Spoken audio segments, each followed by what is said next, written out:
welcome to HITC Sport, and alright, so the Premier League fixture list is being released, and just like every year, most football supporters are not happy, convinced the Premier League computer machine has it in for them. Bit paranoid, lads, but I'm going to take a look at potentially the most awkward fixture each Premier League club has been handed. You know, the one that your fans are openly dreading. Arsenal, Leicester away, February 27th. Okay, let's be honest, Arsenal fans enjoy a trip to Leicester City as much as they enjoy a trip to the dentist. Actually, probably even worse, the last 3 trips to the King Power have ended in defeat. That's probably enough to make some Arsenal fans pull teeth out of their own skull. They haven't won at this ground in 5 goddamn years, so February 27th has probably been penciled in as an afternoon of utter pain. Anyway, not only does this game come just a week after a daunting home tie with Man City, it's also just 2 days after the Europa League round of 32 second leg. The last thing Arsenal fans want after sweating their bum cheeks off in a 16-hour round trip to Kazakhstan is a match against a fast-paced counter-attacking Leicester team who, let's be honest, will probably eat Arsenal's defenders for breakfast. A bunch of weary, jet-lagged Arsenal defenders chasing a fresh and fit Jamie Vardy around the park. They'll probably look like they just spent the night in a dishwasher. Aston Villa, Tottenham home, January 12th. Okay, let's be honest, Aston Villa are probably going to be stuck in another relegation scrap this year. We've seen last season that this Villa team relies on confidence and momentum. Once they go on a bad run of form, the team nearly falls off the map. So fast forward to January 2021. Villa will have just travelled to Stamford Bridge and Old Trafford in succession. What Dean Smith will want is a nice winnable home match with someone like West Brom or Brighton to restore the confidence and self-belief, not a match at home to Tottenham, pitting his wits against one of the greatest managers of all time. And what's more,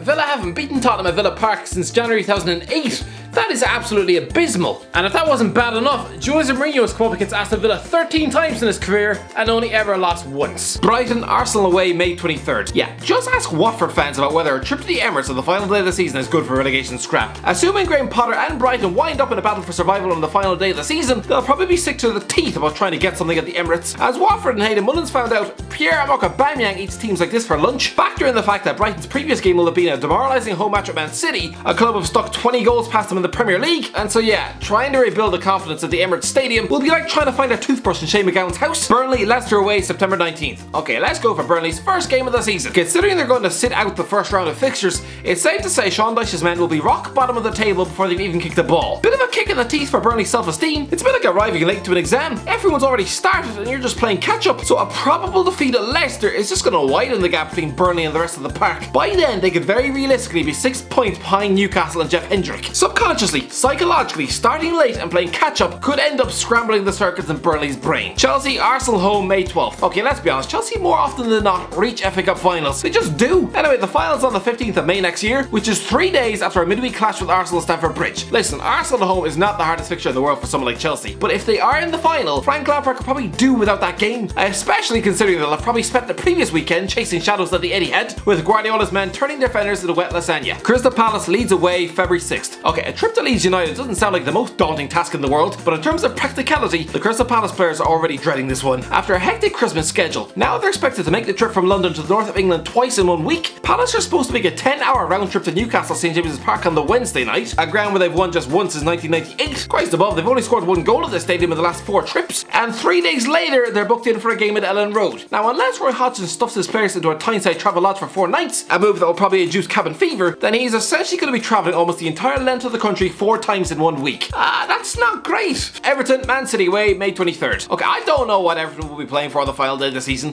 whether it's European qualification or who knows, even a relegation scrap. You know what they're like. What I do know is that they won't want a last day trip to the Etihad. They've lost their last 5 games against Man City, haven't won at the Etihad in nearly a goddamn decade. Carlo Ancelotti knows he cannot take the season to the last day of the campaign, because relying on Jordan Pickford to keep goal against one of the deadliest attacks in Europe is like feeding your Labrador an Easter egg and expecting him not to get sick on the rug. Fulham, Newcastle away, December 19th. Fulham fans must be so annoyed. Their trip from London to Newcastle is one of the longest journeys in the Premier League, and 2 years ago they were forced to make the trip up north in the freezing rainy December weather just 3 days before Christmas, while the Geordies were able to make the trip to Craven Cottage on the final day of the season in sunny beer drinking weather. Pretty much the same thing has happened here. While the Geordies can enjoy another May visit to London in the sunshine, Fulham have probably earmarked the 19th of December as a wet, windy, cold and overall miserable trip to almost Scotland. Leeds, Southampton away, May 15th. Okay, let's be honest, Leeds fans are probably let down by the fact that their first Premier League match after 16 years in the wilderness is a trip to the champions of England. That's like being a hard-working MMA rookie being given his first fight in UFC, except it's against Khabib. You'd probably have to spend the next 6 months drinking breakfast through a straw, so that's not ideal, but remember that Leeds will probably be up to their eyeballs on a relegation scrap come the second last game of the season, and an 8-round trip to Southampton is not what you want to deal with in a relegation scrap. And if you think it doesn't make a difference, well, don't forget Leeds haven't won at Southampton in 15 goddamn years. Leicester, Burnley away, March 20th. Okay, let's just imagine Leicester managed to scramble their way way out of the Europa League group stage, navigate the way past the round of 32,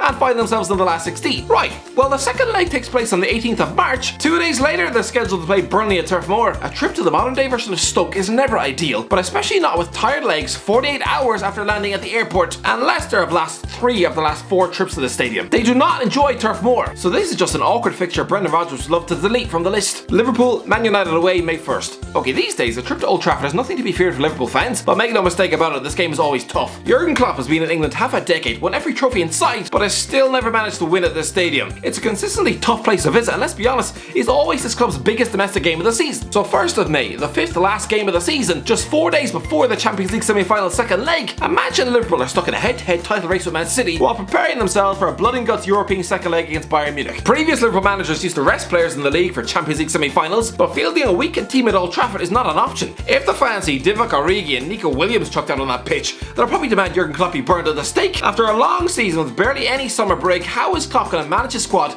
in what could potentially be the most pressurised week of his life? Man City, West Brom away, January 26th. Okay, don't laugh. Yes, Man City have enough firepower to chew someone like West Brom to pieces. They can potentially feel their B team is spanked them by 5 goals. Sure, but I don't care. The Hawthorns on a Tuesday night in late January. Visualising it now, it's about as appealing as spending a night stuffed in a dog's kennel. You know it'll be wet, cold, possibly snowy. Pep will be stuffed in a rain jacket, trying to break down 11 footballers camped to their own half. And if fans are back at the stadium, you'll have 30,000 Brummies screaming in your face. Yes, I realise City have won the last 14 games against the Baggies, and I haven't lost them in 10 goddamn years, but how many of those were winter trips to the Hawthorns? We've seen over the winter months in England, Pep Guardiola has dropped points at Everton, Crystal Palace, Burnley, Wolves, Leicester and Newcastle twice, so you never know. Man United, Tottenham away, April 10th. Okay, let's just imagine Man United make it to the Champions League quarterfinals this season. The first leg of the quarterfinal is either on the 6th or 7th of April, and that weekend, Man United travel to Tottenham's new stadium. Facing Jose Mourinho and Harry Kane just 72 hours after a Champions League quarterfinal, it's not ideal, because if Mourinho got one over Ole Gunnar Solskjaer, you can imagine the man would be unbearable. And let's be honest, most Man United fans would gladly puncture their own ball bag to stop that from happening. Newcastle, Arsenal away, January 16th. Okay, you can already write this one off as a defeat. The Christmas period promises to be pretty horrible for Newcastle, and to be honest, it's probably going to cost Steve Bruce his job. The Geordies might as well enjoy their Christmases, stuff your face with mince pies, drown your kidneys with 6 types of beer, because the football team is in for a world of pain after that date.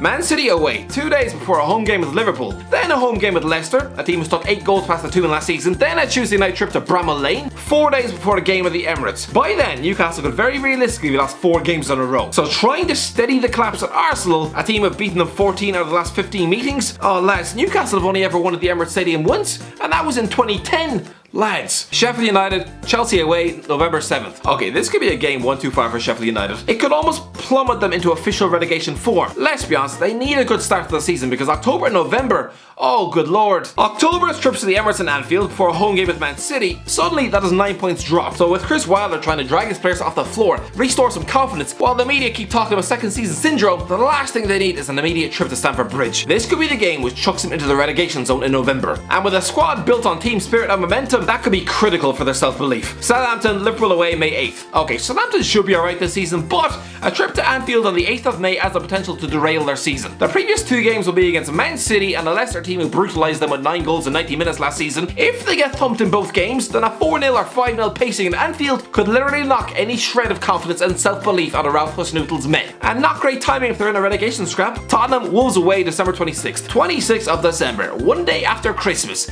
This could very well be the day Jose Mourinho collects his 4th sacking in English football. Lads, don't get me wrong, he's an incredible manager, but Tottenham fans are yet to be convinced. Chuck in an absolutely wretched run of fixtures at Christmas, and Daniel Levy could be forced to pull the trigger. From the 21st of November right up until Christmas Day, there are games against Man City, Chelsea, Arsenal, Crystal Palace, Liverpool, and finally Leicester. Marco Silva didn't survive a similarly horrible run of games at Everton last Christmas, and if Tottenham pick up 2 or 3 points from a possible 18, the last thing Mourinho will want is a trip to Wolves, facing a man he largely left squashed on the bench while at FC Porto. Christ, if Tottenham starts slowly, it could be like that relegation scrap Chelsea were in back in 2015. West Brom, Leeds away, May 23rd. Okay lads, if the relegation scrap goes to the final day of the season, Leeds versus West Brom at Ellen Road could realistically be a 6-pointer, and facing a full to the brim and passionate Ellen Road, oh, Slaven Bilic would probably rather drink a pint of toenails. West Brom have lost their last 2 trips at Ellen Road, failing to score a single goal. One of them was a 4-0 defeat, and they've only won once at this stadium since 1978. Lads. West Ham, Liverpool away, October 31st. Okay, there is no way David Moyes is making it until Christmas, not a chance. Have you seen their fixture list?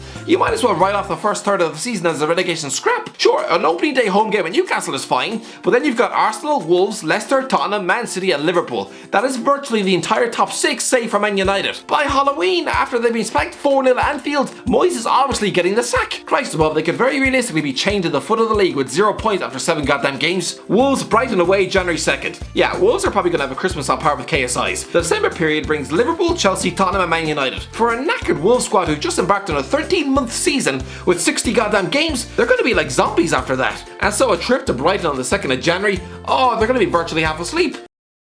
Anyway, that's it. Let me know, what do you think is the trickiest game that you've got this season? Let me know in the comment section below. If you enjoyed the video, don't forget to like, share, subscribe, and as always, I'll talk to you in a while.